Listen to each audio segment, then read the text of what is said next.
Baik, kembali lagi sahabat Indaki TV. Kita lanjutkan pembahasan. Nah, tadi setelah mendengar apa yang sudah disampaikan oleh Pak Kiai ini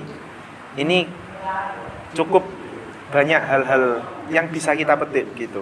Namun yang sekarang menjadi problema adalah kira-kira menurut Pak Kiai ini, orang-orang yang menyimpang ini, orang-orang yang sesat ini kan pasti ada penyebabnya.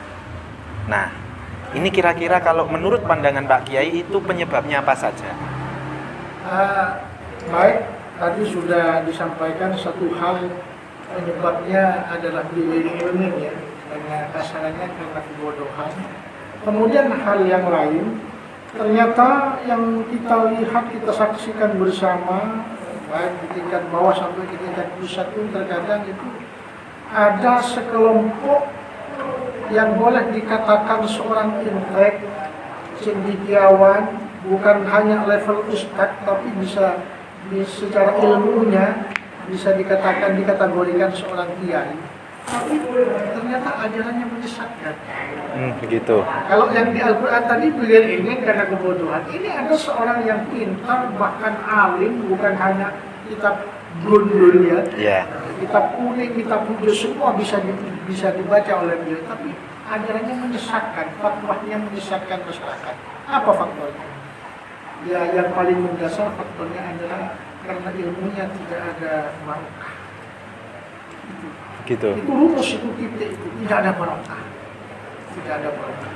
Nah, kalau Pak Kiai menyampaikan seperti ini, saya juga teringat pepatah orang Jawa pernah mengatakan, kalau padi ditanam semakin berisi maka semakin merunduk. Betul sekali. Nah, ini juga kok malah banyak juga ya fenomena-fenomena yang ada di sekitar kita ini, seolah-olah orang yang semakin berilmu malah semakin sombong, semakin takabur.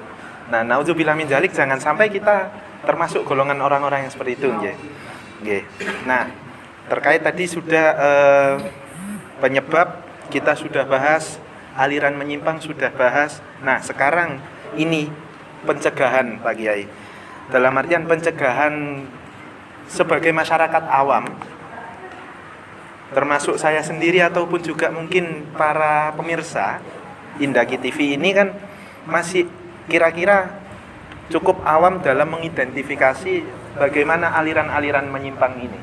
Nah, maka menurut Pak Kiai kira-kira upaya apa yang bisa kita lakukan untuk mencegah kita tidak ikut dalam aliran sesat ini? Ini sangat penting sekali ya buat seluruh umat Islam khususnya ya. Terkait dengan masalah pencegahan sebelumnya, terkait dengan ilmu yang tidak ada barokah tadi itu perlu juga disampaikan itu karena kita akan punya zuriyah ya, mulai dari anak keturunan dan sebagainya. Ini apa namanya, dampak daripada ilmu beliau tidak barokah itu banyak faktor. Mungkin yang dipakai selama belajar, mungkin tercampur dengan banyak ribanya. Hasil dari orang tua itu dapat dari mana, yang dikirimkan, yang dimakan juga, yang dibeli buku, yang dibayar untuk seharian pondok, SPP dan lain sebagainya, itu dari mana hasilnya?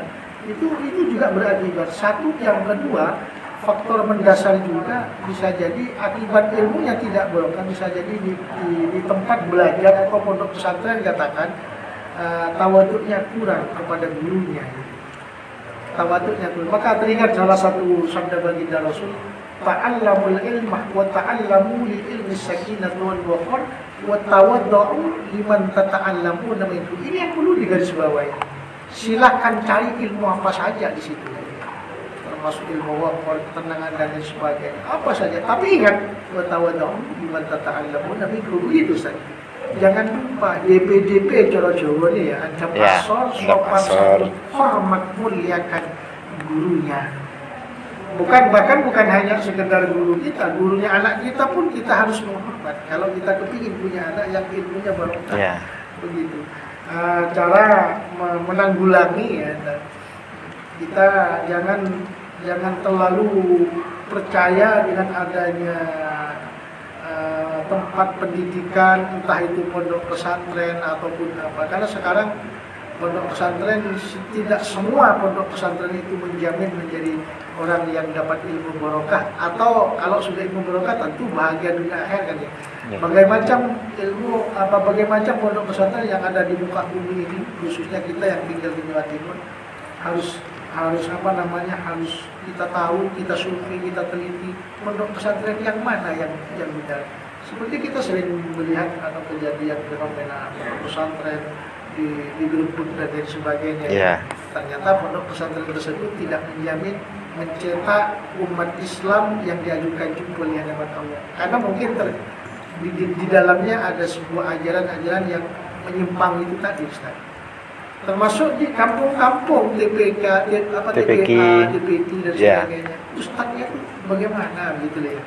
Mohon maaf, ini bukan melecehkan Ustaz, cuma kita sebagai orang tua harus hati-hati untuk menaruh atau meletakkan anak-anak kita di tempat atau majelis taklim, baik di TPA, di pondok pesantren dan lain sebagainya. Begitu, insyaallah seperti itu. Oke, nah baik, pencegahan agar kita tidak menyimpang sudah disampaikan oleh Pak Kiai. Nah sekarang ini Pak Kiai, saya juga pernah menemukan fakta bahwasanya ternyata ada beberapa aliran yang menyimpang ini dia kayak sudah memang bisa dikatakan untuk menarget terutama pada anak-anak usia dini. Nah, kita sebagai orang tua di sini kan juga harus bisa untuk menanggulangi hal-hal yang semacam itu. Nah, kira-kira upaya apa yang bisa kita lakukan sebagai orang tua untuk mengajari anak-anak kita biar tidak menyimpang begitu? Baik, betul sekali. Adanya ini sangat penting ya untuk kita masuk, kita dapatkan, kita diajar. Orang tua memang dianjurkan untuk ikut andil menghargai, menghormati gurunya anak. Cuma jangan orang tua tetap harus waspada terhadap kehidupan anak, anak yang didapat dari pondok pesantren sesuai enggak dengan aturan Al-Quran dan hadis. Memang di dalam kitab Tazkiyahul Khalaq ya, kalau tidak salah ya, orang tua itu ada 3 macam ya. Ada orang tua itu orang tua kandung, ada orang tua itu mertua, ada orang tua itu guru. Dan ternyata di sana itu yang paling menonjol harus kita muliakan guru.